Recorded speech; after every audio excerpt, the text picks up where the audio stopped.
Welcome to Peace, Love, and Soup, bringing you significant soups along with culture, cooking, and conversation. Audio nourishment for both the heart and mind. With Brian Delaney and Tave Drake. Ready? I'm ready. Let's do this.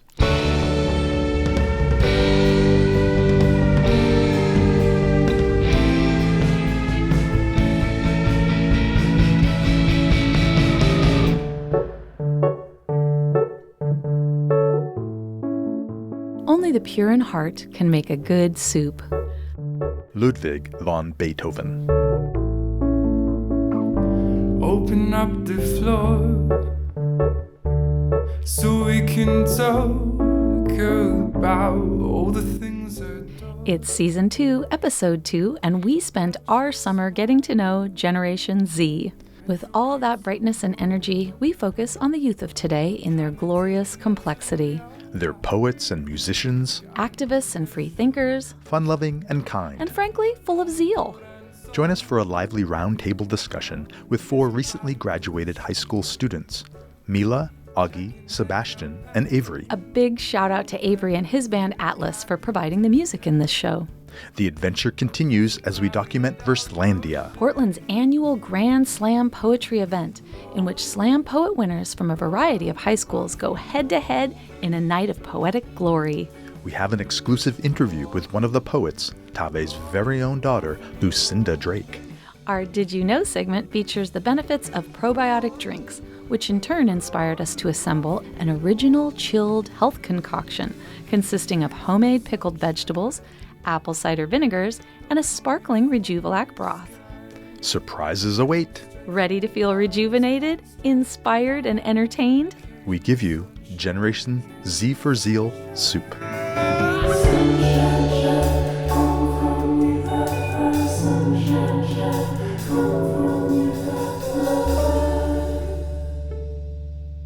On this beautiful midsummer day in Portland, Oregon, Brian and I have gathered together 4 young adults from this generation for a little roundtable conversation about multiple topics, including school, social media, and, of course, soup. Hello, everyone, and welcome to Peace, Love, and Soup. Can you please go around the table and introduce yourselves, your age, and how you're all spending this beautiful summer? Let's start with Mila, whom I've proudly known since her very first day of life. Oh, hi. I'm Mila. I'm 18, and this summer, most of my time is spent working at a summer camp on the coast. My name is Oggie. I'm also 18, and I'm spending the summer mostly working at a great outdoor store here in Portland. My name is Sebastian. I'm 18. I spent most of the summer hanging out with friends and working. What kind of work, Sebastian? I work at a restaurant in Selwood. And lastly? My name's Avery. I'm also 18. I'm spending most of my summer just playing as much music as I can, getting together with people, late nights outside. You still have a little glitter over your eyes. Yeah. Was there a show you had last night? I just like to get sparkled up sometimes, you know? Well, we chose the Z word zeal to best describe your generation. Zeal is a noun and means a great energy or enthusiasm in pursuit of a cause or an objective. Would you agree with this? Or what word comes to mind when you think of your generation? I see a lot of nodding of heads. Avery? Yeah, I think this generation definitely has a lot of thinkers and talkers and people that love to stand up for whatever they're thinking. Well, what about you, Mila? I can only speak to my experience in Portland, but I see so much cool action from the people around me and so many people doing like crazy cool things and making change. Oggie, what do you think about that? I don't entirely identify with Generation Z. I like to push it back a little bit to being a millennial. I see a lot of younger kids of my generation, and I don't really identify with the way they've grown up, been raised, and the things they've had access to so early. We were kind of the last people who didn't have phones, didn't have iPads when we were in 3rd grade. Mm-hmm. Yeah. Sebastian? I agree with what Oggie said. I remember growing up with VHS tapes. So you grew up in a liberal city, and Obama was your president. How are you coping with this sort of change in power? It's hard being young because you feel like the responsibility is on you to do something, and I don't feel like it's really geared towards young people yet. You don't have the means yet, and young people feel like they do need to do things. It's just this interesting dynamic. So how do you cope with that feeling? Yeah, I don't know. I've So- parents, friends. I don't quite have an answer for that. Yeah. For me, like living in Portland, it's kind of tough because I really don't get to hear any outside view other than the liberal bubble we're kind of in. And then I go online and hear the news, and it's like so much of the country just thinks another way, and it's hard for me to even understand how they can think like that. Yeah. Kind of relating to what Avery said, I did a trip with my family down to the south. Like the political culture down there is so different from Portland. And it was just a shock. There's so much like Trump apparel and Trump hats, and it's just a big difference. The other day, there was a junior at my school who wrote an editorial, and the Oregonian just posted it, and it was about how young conservative individuals aren't getting voice within school, and it was just interesting because that was one of the first times that I'd heard someone at my school talk about that. It definitely makes me second guess myself in the way that I like view other people, only because I like say all this stuff about being accepting of all views and wanting to hear all sides of the story, but when you're confronted with someone like your age or close to you has such opposing views, my initial reaction is be like, oh, that's stupid. But you have to take a step back and see multiple perspectives, which can be really, really hard. Fair enough. I'm interested in politics, and it's cool to think about, especially right now with the judge turnover. But it is kind of frustrating, even though like I'm 18 now and I can legally be involved. I definitely feel separate from it because it's centered around a generation that has kind of going back to what Oggie was saying earlier about how we hear your generation will fix these problems, and yet we're not given really the power, the space as much as older generations. And then we see people in our generation, though, like with the whole gun law movement that happened, right? When I saw those young kids in Florida organizing the generation to take on the elders in power, Right. Yeah. it was really impressive. And a lot of adults in our generation supporting them. And These are all these young people that don't necessarily have that same power, but they're still trying, Totally. you know? Yeah. I'm really curious to see how that's going to change. Anybody else on gun violence? During the school year in the spring, right after Florida and right after Texas, we were talking in a class of mine about all the things that were going on, and it was like a really emotional conversation. And a friend of mine said, school shootings seems like an issue that is connected specifically to our generation because we grew up with it to a point where each time it gets less and less shocking. You know, there was Columbine, and then since then, there's an average of one school shooting a week for all of 2018, and we're halfway through the year. Obviously, there's action being taken by our generation in really awesome and cool ways, but like it hits home for me still because of how close it is. When you go to school every day, that's like as a teacher, as a kid, I'm sure as a parent sending your kid to school. I can't imagine living that in my high school, what you guys are going through. Oggie? It feels removed still living in Portland. I'm really lucky that I can say that because I'm sure there are people who go to school every day and worry about that. Oggie, I totally get what you're saying, and I think it sort of speaks to the difference between being fear-based versus being hopeful or prepared. But it's something that we grapple with. When I think back to when I was younger, it was air raid drills and earthquake preparedness, you know, getting under your... Do you remember the nuclear video they showed us as kids? Oh, that was actually traumatizing. That was traumatizing. Anyway, on to other uplifting topics. Seriously, though, and not to make light of this because it's a big deal, but I'd like to ask about Me Too movement, sexual harassment, or being a male who is an advocate for women's rights. Well, last year, my friend Sebastian here and myself, we started a club called CAM Club, Conversations About Masculinity, because the more we had conversations with people when these issues were getting brought up, like sexual assault and stuff, it stems from the issue of hypermasculinity and how that is so prevalent in high school especially. All these things that we're kind of taught through media and through society, what men need to be. To add on to what Avery is saying, 2 years ago, our junior year, there was a letter that came out talking about kind of rape culture and toxic masculinity. And for a lot of people, me included, it was my first time really hearing about the concept of like boys being boys, quote unquote, or how being raised as a guy can affect how you deal with life and respect women. And last year we also talked to 8th graders about it. We had like a little class session. It was really insightful, and it was good to get that out there. God, I really applaud you bringing that up to the younger kids so that they can have that in their minds just as they're getting into high school years. It was a pretty cool experience to go there because, like, you had your goofballs in the class, of course, but by the end of the conversation, we got everybody to, like, open up to us. They really asked a lot of questions. you see so much in songs and social media and posts and music videos and movies that are derogatory towards women, but to recognize how they're bad and how you don't have to live the life you're hearing about. That's the main thing we try to talk about. Ladies, I guess what I want to share is I'd like to think of myself as a fairly feminine presenting woman. And I don't want to have to change that because of fear of sexual harassment or fear of being compromised in some way. That's one thing I like to talk about as far as being a feminist. But being feminine was not something that was synonymous with the feminist movement. And so I want to take that back. And that's when choosing to stay home with my children. That's a conscious choice I'm making. That's as much feminism as going out and taking a job or being more manly presenting. Basically, being feminine and being a feminist. How do we do that? It's like interesting to me because to me that's not something I think about on a daily basis where I can't be both. I can be whoever I want to be, dress however I want, you know. Mila?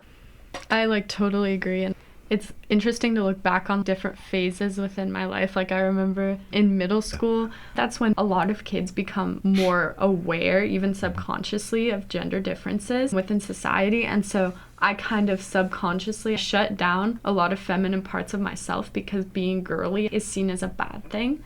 And even when you look at different people expressing their genders, what I've noticed at least is that a guy who presents himself in more stereotypically feminine ways will get teased more often than a girl who is more masculine because femininity is seen as a weakness and as a bad thing in our culture. That's where our mindset needs to shift to where like feminine does not equate to weak, no matter who's expressing it. Here, snaps to that. Yeah. Kind of speaking to what Mila was saying, not only femininity, but vulnerability in general, whether that's just being open emotionally, cry, or whatever it is, switching that from a weakness to strength could benefit, I think, everyone. Here, again. Yeah. Mila or Oggie, have you hit any walls in your young age? I feel like underrated because I'm a girl sometimes. Just an example is we do this really long hike where we hike for like hours, and my friend Lainey was our training outing, and one of the guys in her group was like, when I saw that she was going to be our leader, he was like, oh, she's going to have a hard time keeping up with us. And I was like, excuse me, like, she works so hard to be as in shape and as badass as she is. He just underestimated her just because she's a girl. And that's just like so common. Yeah, it shows you how embedded these sorts of things are, right? I mean, I love to be like, whatever, like, I'm going to do all this construction work and hold on, I'm going to pop a little lipstick on. And then just as a statement, I guess. One does not equate the other. Mila, will you describe the shirt I wore today? Yeah, so Brian is wearing a shirt that I designed my sophomore year of high school as an advocacy project in a class I took. The front says 1 in 3, not just numbers, more than statistics. And the back says end violence against women. And I think violence against women is something that I'm very passionate about. Even though we talk about violence against women and sexual assault and even just sexism so much more than we used to, and we're making so much progress in incredible ways, I still hear girls and women being ignored, being undermined. I still see it all the time. At first, I just did it for the project, and I made 10. The reaction was really slow, and people were like, well, whatever. But then after I did my presentation on it, I got an enormous amount of response from my school community. And so I talked to my teacher about it, who was teaching the class, and she encouraged me to continue it the next year. And so for the entire junior year, I kept ordering more and selling them around my community, and then made a donation last January, actually, to our local Planned Parenthood chapter. Nice. Yeah, and it was really cool to see like how many messages I got and like how many people really want to advocate for this. Like that was really awesome. And you alone made that happen. Yeah, and it totally taught me how possible it is for an individual to make a difference. If you have something you're passionate about, you can definitely make it happen. Generation Zeal. There you have it. Well, let's talk about high school. Yeah. Every one of you graduated. Yep. Congratulations. Yes. Thank you. I'm very relieved and excited. Yeah. Well, what was high school like for you? It's weird. Weird? Yeah. It's so weird. Super weird. It's such a strange 4 years of everyone's life. Socialize and also learn, like. Talked about this so many times. So many times. You're literally just in this big brick building for 6-7 hours a day with like 1,000 other kids. We're all going through these weird hormone changes, and everyone has social media. Like, Well, what are parties like? As far as the scene and like what it's all like, there is a lot of park parties. Multiple schools at a park party? Yeah. Yeah, sometimes. So how big? How many people are we talking? Sometimes there'll be like, 200 to 300 people or something. What? Like that. They can be really big. Augie and I like to dance at parties. Sometimes you go to one, everyone's dancing, and sometimes no one dances and they're just standing there and you're like, what's happening right now? Music's going on, but nobody's Yeah. dancing. Yeah. So, Avery, you're in a band, right? Yeah. Talk to us Yeah. about your band. Well, I've been playing music with a few friends of mine for many years. We were in a band called the Castaway Kids. And then sophomore year, our lead singer went away to Chicago. And we were like, we still want to play together, right? So we made a group called Atlas, ATLESS. And we've just been playing shows. We recorded an album, a few music videos. It's just a lot of fun. Rock on. Yeah. Did they Rock say on, that? brother. I think there's a really cool scene that's right here where we live. This is in the under 20s crowd. Yeah, and there's a nonprofit in Portland called Friends of Noise that I worked with for a while. They're an incredible group of individuals who put on events for all. Their goal is actually to build a venue with a studio and a stage that would be for all ages. Portland does have an incredible music scene, both men and women, and I love hearing that it's a big deal with the under 21 crowd. Yeah. What about dating? Do you go out in groups or do you date one-on-one, or how does that work?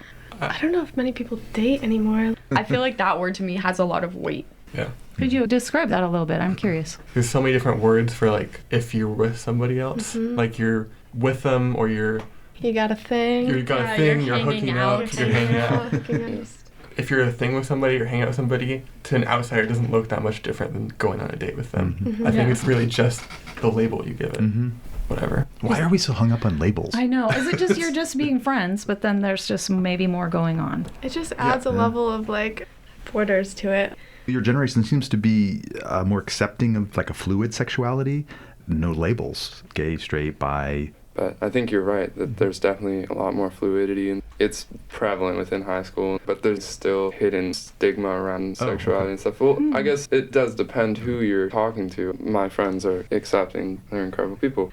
I think people just do the things they want to do and don't have to call it anything. So again, no labels. I like this. Yeah, it's nice. It is nice. That's true. I grew up not really thinking about like gay or straight because I have two moms, and I just didn't even think there was a difference because that was my world. You call one of your mom's mom and the other one... I call my other mom Mumu Okay. because she's Dutch and the Dutch word for mom is moeder, and I couldn't say that when I was little, so we shortened it. Slang. Give us some slang terms. Do you want me to just like Here, spit here. them off? We made this. Long list. Go for it. Okay. Fire, icy, swag, cutty, thick, bet, beg, glow up, lit, turn up, goat, extra, salty, sus, fam, bruh, low key, high key, I'm weak, I'm dead, on God's squad, gang, fly, Gucci skirt, thirsty, smash, savage, AF, RT, on fleek, rad, dope, slumped, woke, sloshed, gone, cray, funk, addy, finesse, bonked, gas, sip, neck, cross, send it, full send, knocked. Double part. Double parked. Wow. Double park, what's that? Okay, it means the same as thick. Coined we kind that. of coined it Yeah. a little bit. Oh, cool. Everybody's saying it. And what's thick? Is thick like fat, like PHAT? No, it's like a You got a big booty. Oh. Yeah. Oh, that's The big junk in your booty, trunk. junk Yeah. junk in your trunk. Okay. What's your particular favorite? You use it all the Shoot. time. I like full Yeah, Full send. so like sending it. Seems like go for it. Just send it. We use it at my work Nice. like, a lot. I'm like, oh, can I do this? And my boss is like, yeah, send it. That's going to be my new favorite because I always love to talk about everybody should just be stepping into themselves. Just Like send it. step Send into it. yourself Sending more it. fully. You're Just sending it, Send yeah. it, man. Send it. Augie, do you have a favorite slang other than send? I don't know. I like the slang that my mom picks up for me and uses. Like, those become my favorites. She uses swoop a lot, which Yeah. I love when she Good one. does. What does that mean? It's like to pick up. Usually Can in a you car, it's swoop? like come Can you pick swoop? me up. Oh, can you swoop? Can you come pick me up? Yeah. Yeah. Oh, okay.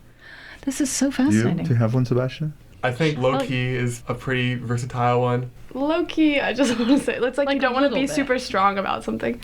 Yeah, I use low key. Do you? Yeah. Oh.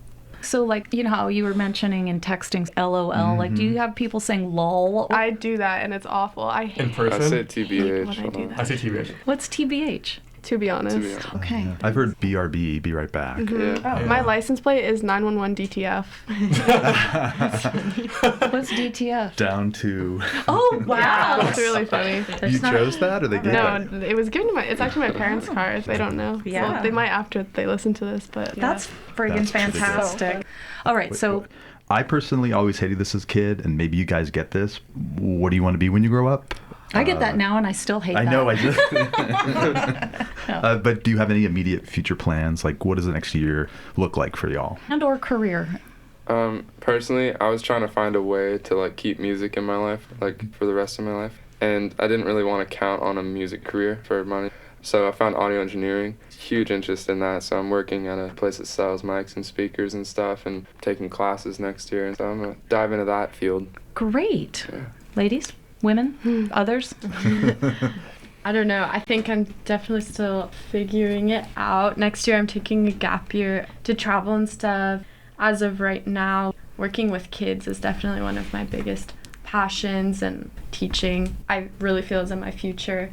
But I can't see myself doing one thing for my whole life, so I think maybe afterwards journalism. yeah. I'm also taking a gap year. I'm staying in Portland for part of the year, and then I'm going to meet Mila in Europe, and we're going to travel some. We're going to college together after. Yeah. Hey. My dream job would be to work for Knowles as a wilderness guide, or like in their more medical classes that they offer, and find a way to connect it with wilderness therapy. That would be like really cool to me. That's like first step, and then I want to study communications and do something creative and writing. And Yeah, I have no idea. Everyone else has some idea, but I have no idea. I'm going to college undecided. I'm kind of interested in marketing, but Yeah, no, I love that we've got all spectrums. Well, let's talk soup. Yes. Anybody have any favorite soups? And a good noodle soup. favorite soup is probably like in the weeks after Thanksgiving with the turkey boiled down into the soup. That's so good. Like turkey broth. Yeah, turkey broth is so Okay. fatty. Nice. Pho. Also, tom yum is a Thai soup, so good.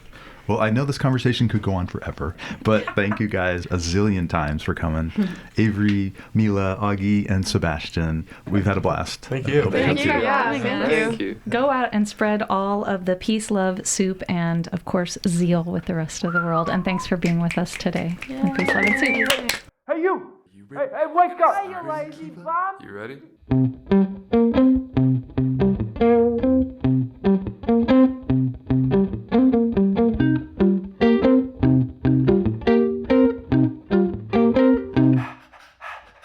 These kids in Generation Z have so many talents. As a musician myself, I'm particularly inspired by Avery's band At Less. Here's a cut from their album, In My Head. Enjoy. It's dry as sand. I can't breathe. I'm a dry asthmatic. You wish you could be. Oh, I've been feeling so tight. You put my eyes to sleep. I wanna move to the forest so we can be. Oh, in my head, in my mind. Wish I could hear you, but you might be silent. You're from abroad, but we're near. Wish I could see you, but these glasses ain't clear. In my head, in my mind. Wish I could see.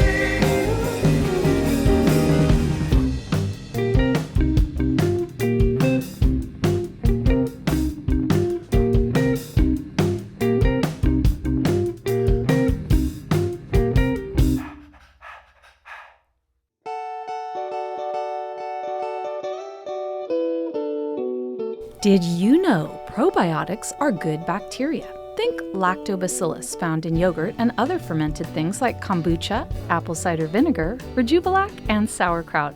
They strengthen your gut lining, aiding in the absorption of nutrients.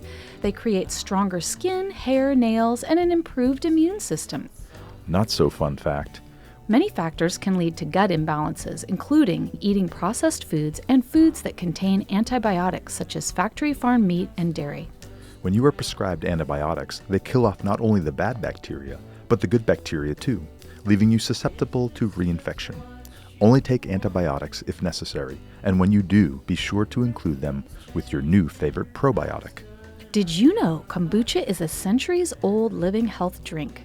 The French call it the champagne of life. La Champagne de Vie. It's made by fermenting tea and sugar with a SCOBY culture, which is a mixture of yeast and bacteria. As it ferments, the SCOBY consumes the sugar and provides a very tangy probiotic drink. Kombucha has been known for its health benefits, which assist in the detoxification process. It contains lots of B vitamins and amino acids. It improves digestion, boosts the immune system, relieves headaches, migraines, and joint pain. Fun fact, a SCOBY stands for symbiotic culture of bacteria and yeast. Some SCOBYs float, some start as globs that hover near the bottom of live liquid. Some have brown stringy bits that hang from them. Either way, they're pretty awesome. Extra fun fact, each time you make a new batch of kombucha, a new SCOBY baby is made, and you can share it with a friend. Now, how nice is that? Did you know apple cider vinegar is made from fresh crushed apples or juice, allowed to sit out with a vinegar SCOBY, which boosts its natural fermentation qualities? Sipping vinegars are all the rage and can be made by using other juices as well. Fun health fact. The benefits of sipping vinegars or drinking apple cider vinegar cut with water include it kills bad bacteria, lowers blood sugar, promotes digestive processes, it assists with detoxification, and oddly enough, reduces acid reflux by balancing out your body's pH levels. Note: the commercially refined vinegars which have been distilled do not provide the same benefits. Did you know rejuvelac is a mild fermented beverage that is inexpensive and very easy to make? It is made by fermenting sprouted kamut, wheat berries, quinoa, and other grains soaked in water for 3 to 7 days. It's loaded with vitamin B and B12, vitamin K and E. It has proteins and enzymes to improve skin and promote anti-inflammatory properties, counters allergies, and helps eliminate candida. If you don't eat grains, you can also make rejuvelac with shredded cabbage and filtered water. Not to be confused with that other yummy probiotic food, sauerkraut, which is made from nothing more than chopped cabbage, massaged with salt, and set aside to ferment for several weeks. Did you know John is similar to kombucha, but it's made using green tea and honey rather than black tea and sugar? John has its own SCOBY that is a very close cousin to the mother used to make vinegar. And finally, Dr. Fauchet's word of warning. As with anything health-related, check with your doctor if you have a weakened immune system, are pregnant or breastfeeding, and or if you're recovering from addiction. Thanks, Dr. Fauchet. You're welcome. I know I'll hide away with you.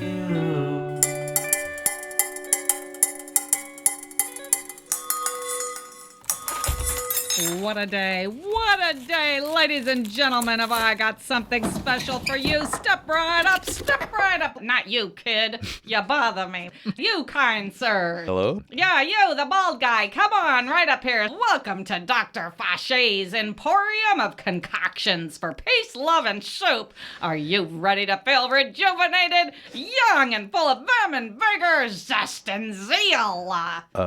Yes? Well, have I got a soup for you? I've got a soup for you, Do boy. tell. I'm gonna show you how to make a rejuvenating chilled vegetable soup for summer. Served any time of year, it's full of vitamins, minerals, and beneficial bacteria for good gut health.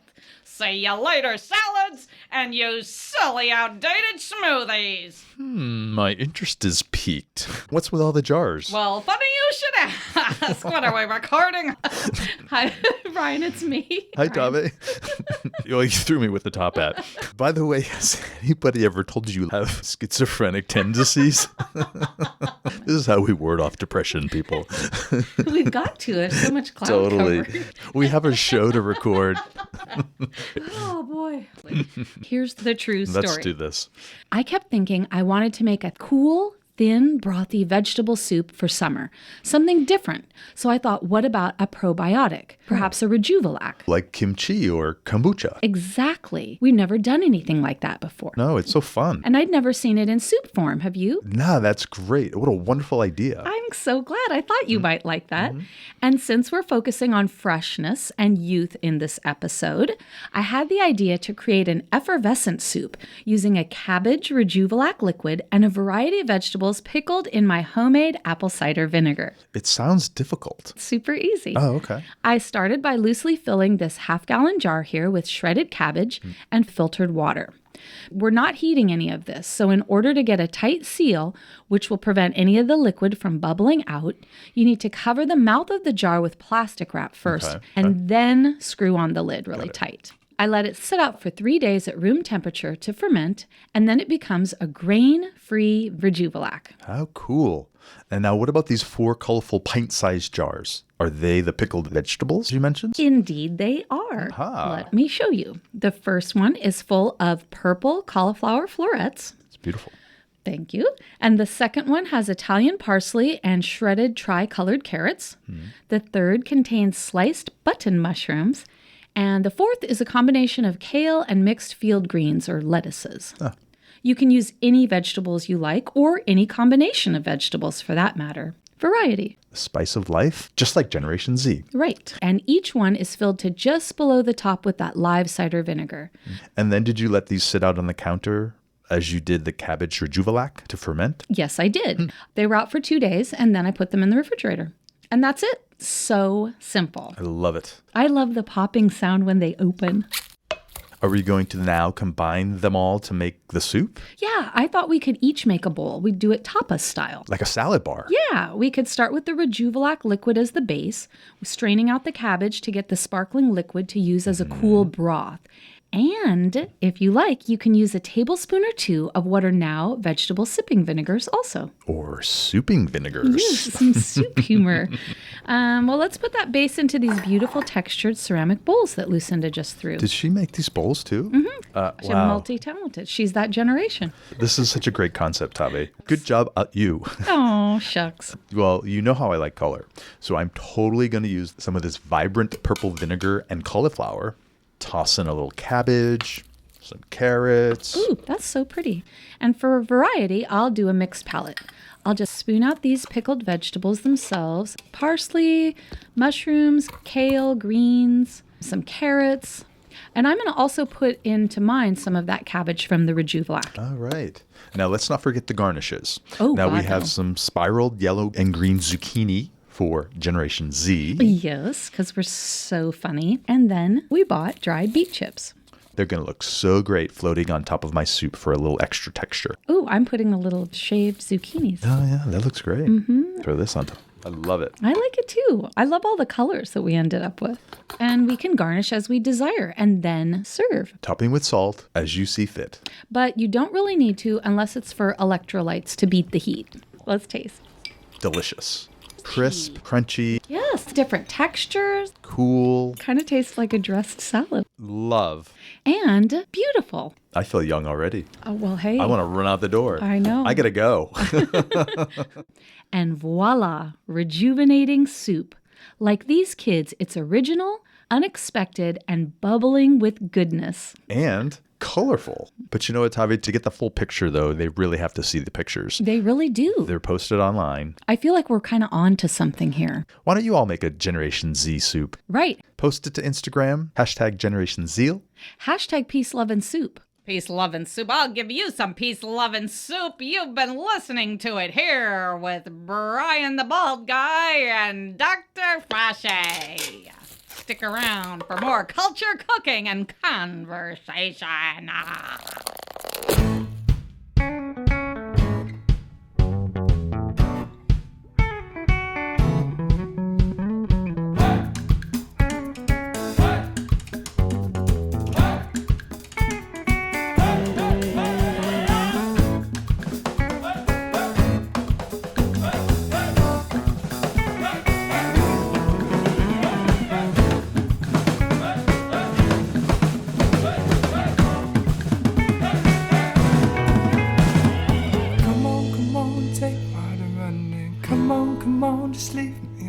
Yeah, I won't take you out to leave. No, I won't leave you in the dark. Come on, take my heart and running. Come on, just leave me in the dark. Yeah, I won't take you out to leave. No, I won't leave you in the dark. Tonight, Peace, Love, and Soup is at the Arlene Schnitzer Hall in downtown Portland for the 7th annual Verslandia Poetry Slam. Celebrating Portland's creative youth, presented by Literary Arts. Following the same rules as the National Poetry Slams, students must perform original works without props, costumes, or music In front of a panel of judges and a live audience. 5 students with the top scores will walk away with great prizes, but only one will be the champion. I'm really excited, and this is a beautiful concert hall. It's an amazing thing that all of these students get to be here and have an opportunity to really show their talents. Your daughter is a contestant on tonight's Verslandia. What has she done to prepare herself? I don't know if I'm at liberty to say. I know there was definitely a lot of nail biting by the mother and father. Let's go talk to some of the people lined up right now. Welcome to Verslandia. Have you ever been before? I have not. I'm sensing an accent. Do they do poetry slams in your world? I'm from Zimbabwe. Yes. We were taught poetry in school, recitations of poetry, but not slams. What do you think of the young generation, Generation Z? I'm impressed. I think they're much more aware of the world. I think they have a social conscience, which I certainly didn't at their age. All in all, I'm hopeful, and plus I think most young people are lean to the left, so that makes me happy. What do you think of your generation? I feel like there's been a lot of uproar and motivation to change things. Have you ever been to Verslandia before? No. This is our first time. My daughter is performing. She won first place at Jefferson High School, so we're here to support her. I'm Tegan, and I'm Wyatt, his brother. Do either of you slam? No, I've never done it, but I was going to try it for the first time this year. I was a little nervous, but hopefully maybe next year. What do you think makes slamming so popular these days? Ooh, I feel like people really like the performance aspect. Right before she died, I went and saw Ursula K. Le Guin reading some of her poetry, and that was kind of cool to see her read it. I think poetry is a big part of the arts. It's a big thing in my family as well. So. Have you slammed before? No, I'm 11. I want to though. Are you a slammer? No, I like to write thoughts and get it out on paper. Do you have a favorite poet? Maya Angelou. This is our librarian, Sunny Childs from Franklin High School. How are you guys doing? We're wonderful. How are you doing? I'm excited for a bunch of different reasons. I love Verslandia. I think it's amazing that we've been able to establish this tradition and it's going to stick. I've got a great team of teachers that work with us to put the slam on, and always a great group of interesting kids who are charming and smart, right? So they keep setting the bar. It's delightful. I feel very blessed. Sunny, I'd like to thank you for the work you do. It's an amazing thing to have librarians as dedicated as you are and to help foster our children become their best selves and get out into the world. So there's hope for the future. Oh, yeah. I can't wait for tonight. Let's go inside. Hello! Humans of varying shapes, sizes, colors, genders, and hearts, welcome to the 7th Verslandia! Please put your hearts together and applaud all the 22 young poets up onto this microphone tonight, as well as all the librarians and all the schools around this Portland city. Poets, are y'all good to go? Audience, are y'all good to go? All right, let's do this. Please welcome to the stage the first poet of the night, Pocket.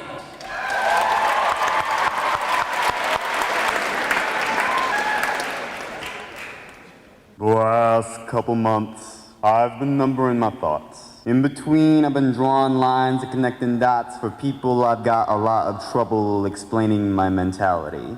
I'm so deep into this you can make the bull out of me. But I'm honest of my honesty. So honestly, I'm no genius. I have quietness and fear of interpretation just like anybody else. It's just in every tick and every talk, every step we walk, just another second where we go, cuckoo.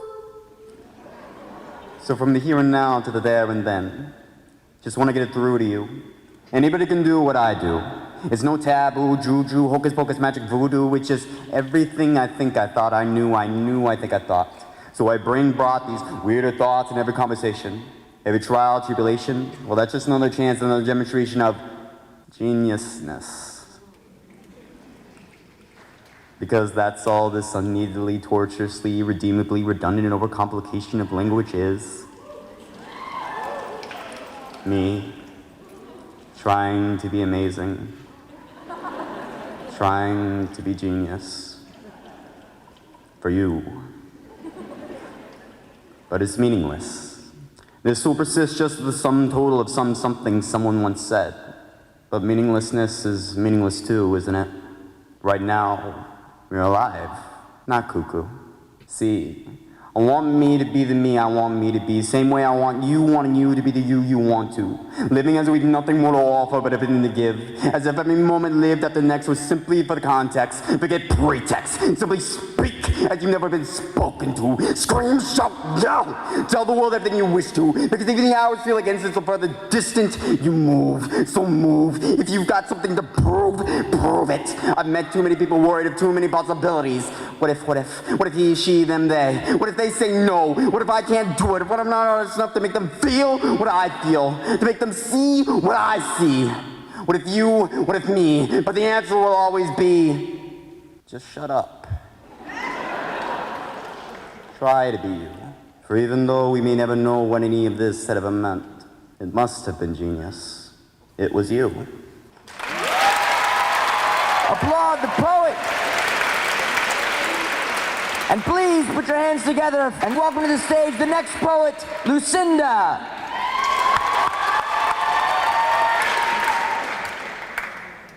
I'm a bit of a crier.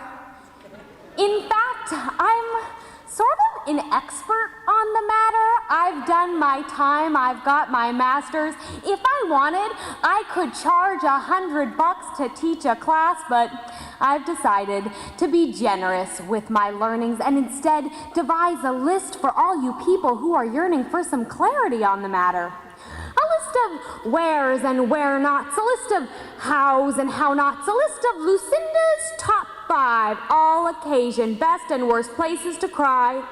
I will start with the worst. Number 5, on a college tour. Preferably if you make the other parents and their kids uncomfortable. I bet they thought it was the financial aid that made me so emotional.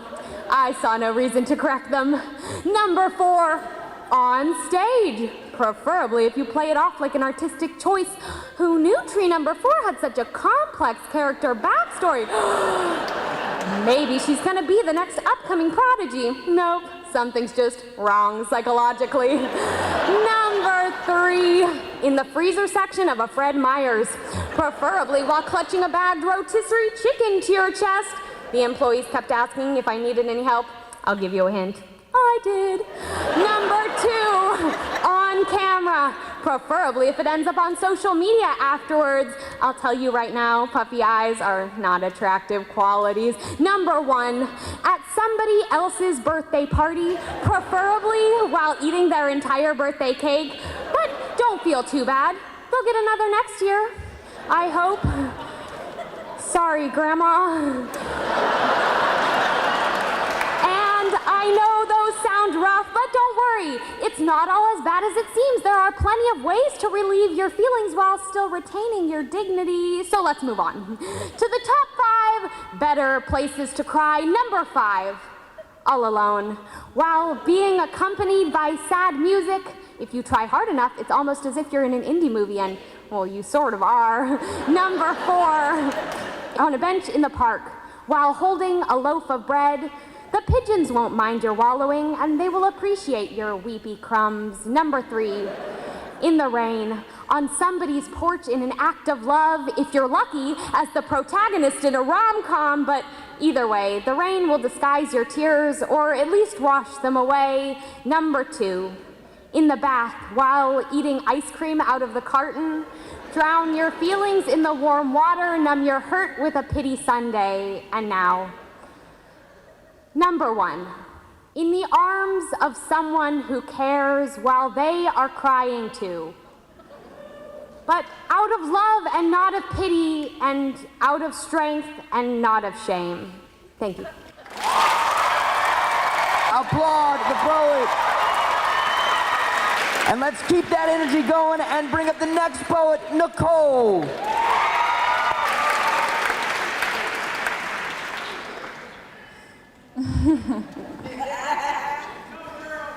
Black women are the epitome of enigma.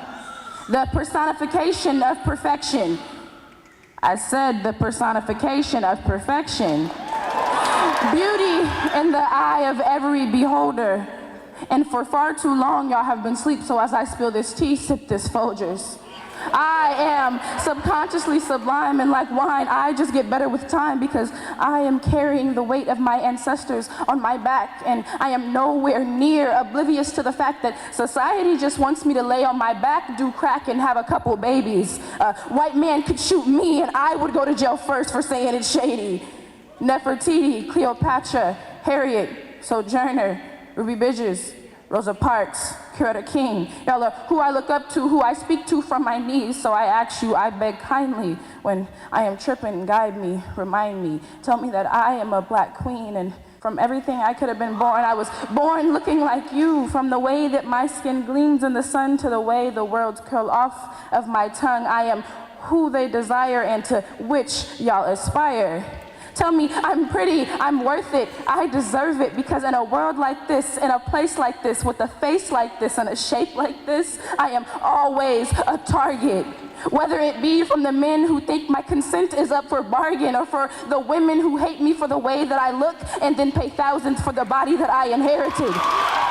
Or from the die-hard Americans who find it imperative to remind me that I do not belong in a place that I did not ask to be. The most disrespected woman in America is the black woman. The most unprotected person in America is the black woman. And the most neglected person in America is the black woman.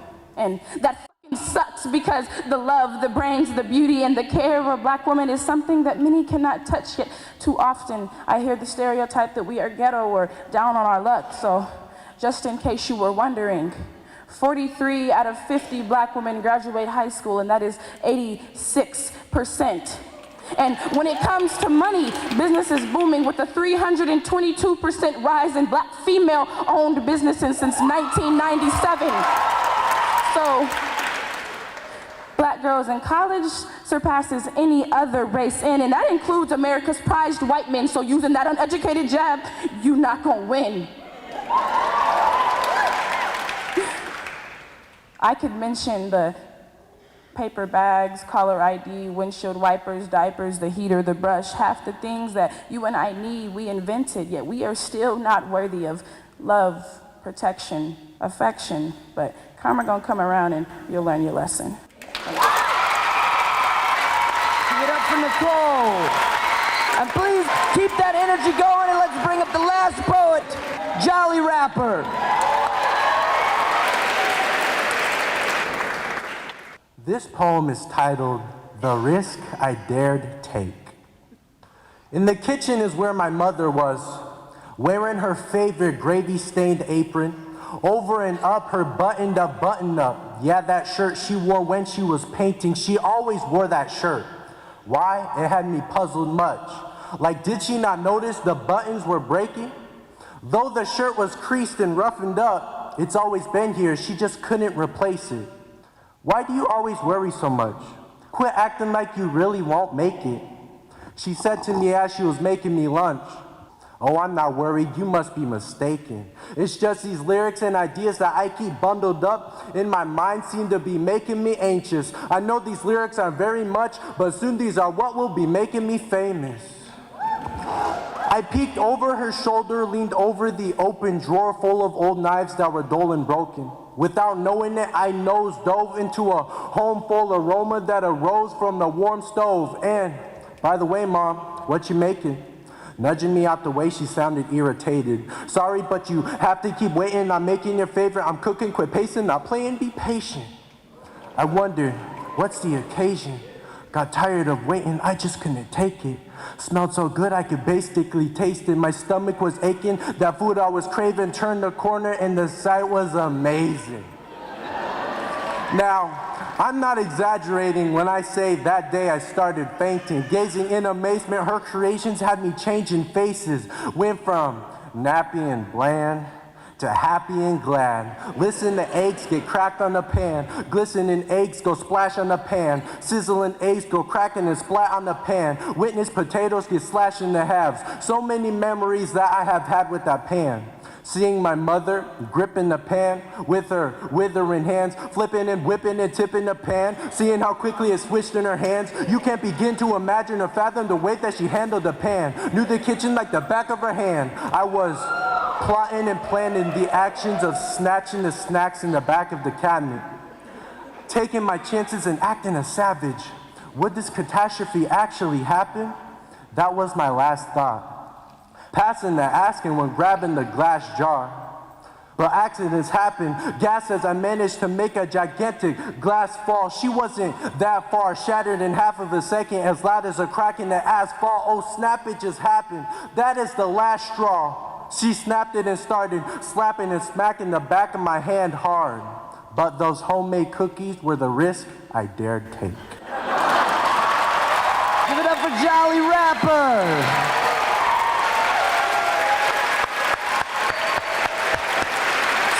Without further ado, coming in third, we have Jolly Rapper. In second place, Nicole. And your first place winner for 2018 Verslandia, put it together for Lucinda. Congratulations. Thank you. Have a wonderful rest of your night. We'll see you next year. Well, it's been a few months since Verslandia 2018 crowned its winner, Miss Lucinda Drake, and she's here with us today in the studio, joined by her lovely, proud mother, Peace, Love, and Soup's very own co-soupier. Oh, I like soupier. Tave Drake. Hello, ladies. Hey. Hi. Well, first off, Lucinda, congratulations on winning Verslandia this year. Why, thank you very much. Can you take us back to that night? How did you feel? Were you nervous? I was very nervous, but mostly shocked. When they were calling out their names, in 5th place, in 4th place, I'm a little not shocked. And then when they were like, 2nd place, Nikki, and 1st place, Lucinda, and I was like, I'm gonna vomit. But I didn't. Yay! And that was cool. Are you normally nervous? I don't find you normally nervous. Well, I don't do a lot of performance of this sort. This was the first poetry slam I'd ever done. I've performed before, but you have lines prepared, and you didn't write them. Someone else wrote them, so it's a lot less scary. I just had to keep telling myself, yeah, the point is not the points. The point is the poetry. People all around me were so on your team. Could you feel that? No, I'm not lying to you. Did you love that attention? Oh, yeah. My friend told me a story once. She does dance, and her instructor was like, now, why do we perform? And they were like, 'cause we like to make people feel things. And she was like, no, because it's how we share our voices. And she was like, fellas, why do we really perform? Because we like being clapped at. And she was like, yes, we perform because we like being clapped at. And I think about that a lot because I sure do like being clapped at. I like when you told me afterwards, I just wish somebody would just walk around and just clap at me periodically. Like, yeah. Just like someone will walk around behind me and have a little spotlight and be like, woo, you're doing great. And I'm like, thanks, I just brushed my teeth. Good job, me. So Tave, tell me from your experience, you were watching your daughter up there, loved by the crowd. I was just so delighted that she had done so well at her school and was able to go to Verslandia. The utter surprise of the whole thing, along with just all of the emotion, it was overwhelming and fantastic. And then at the end, when they announced the winner, I literally screamed. It was probably what being at a Beatles concert was like, because I screamed so loud right in my husband's face. We made that child! We made her! Oh my gosh. So there was a couple and they reached out to me via Instagram and they were like, we were sitting right behind your parents and they were so cute. When we heard you won, they were just screaming, we made that, we made that. And I was like, yeah, that sounds like them. That doesn't surprise me. The pieces you wrote, you use humor very well to experience something that probably wasn't so fun when you went through it? Or is there some fiction involved? The first poem I did at Verslandia, The Best and Worst Places to Cry, I wrote right after a college tour, and I was so sad. I was so depressed, and feeling things. And I wonder what the other kids touring were thinking. And they were probably like, look at this wacko. like she's in tears. And I was like, well, that kind of sucks. I've probably cried in a lot of places. I can write a poem about that.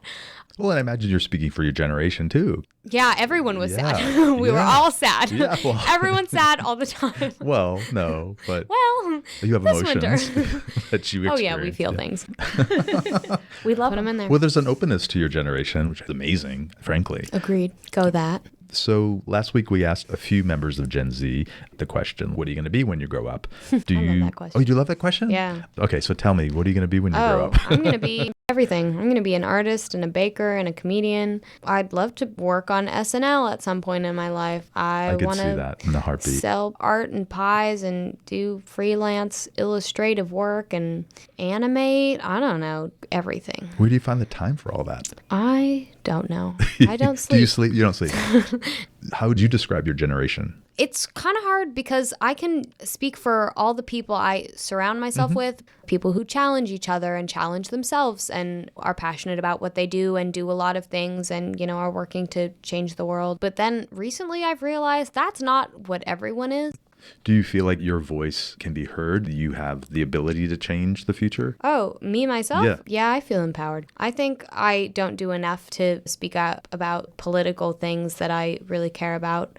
I have other friends who do that more and are like calling politicians and interviewing people. And like, that's really crazy and that's really awesome. And we need more of that. But unfortunately, I'm not contributing to that as much as I should. Well, that just makes me think of we do what we can that we do best. So in my eyes, what I see of you as a young person, you know how to express emotions in a way that people can cozy up to them and accept them or see them in themselves, especially using humor that you do. And so maybe that's how you change the world. And I just got goosebumps. Look at that. I just got goosebumps too, and I'm going to start crying. I'm hungry. But before I say goodbye, why do we always leave this for the last question? Oh, Do you have a favorite soup? I do have a favorite soup. It is sizzling rice soup at a Thai food place called Ten Tao. Oh my gosh, it's my favorite. We get it vegetarian, but with chicken broth. And so it would be like tofu and vegetables. And then they come out with this steaming hot, crispy rice and they pour it on the top of the soup and it crackles. And oh, it's the best thing. Yeah, Ooh. We go hard. I'm going to have to try that then too. Oh, it's good. And then finally, how do people find you and all your things that you're doing? Yeah, if you want to see some of my art, I have an Instagram, which is lucinda.fasce.art, lucinda.fasce.art. And your music? I never put up my music. Oh. Nope. We got an exclusive on that then. Yeah, we do. Thank heavens for us. Yep. All right. Well, thanks again, kid. We love you. You're awesome. Thanks, Brian. Bye. Bye. Love you.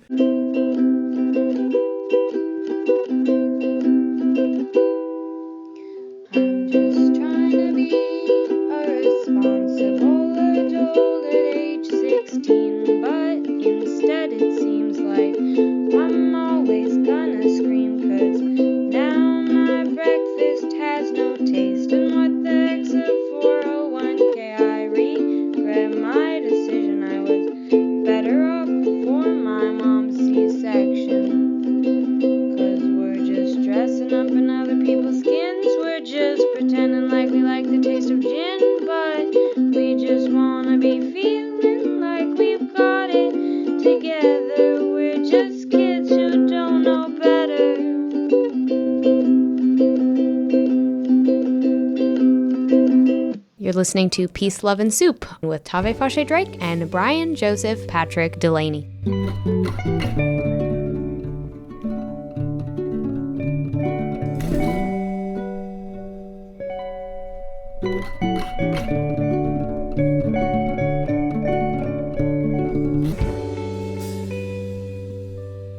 Closing today's show with the midterm elections just weeks away, we thought it important to share this quote from Malala Yousafzai, author of I Am Malala. When the whole world is silent, even one voice becomes powerful.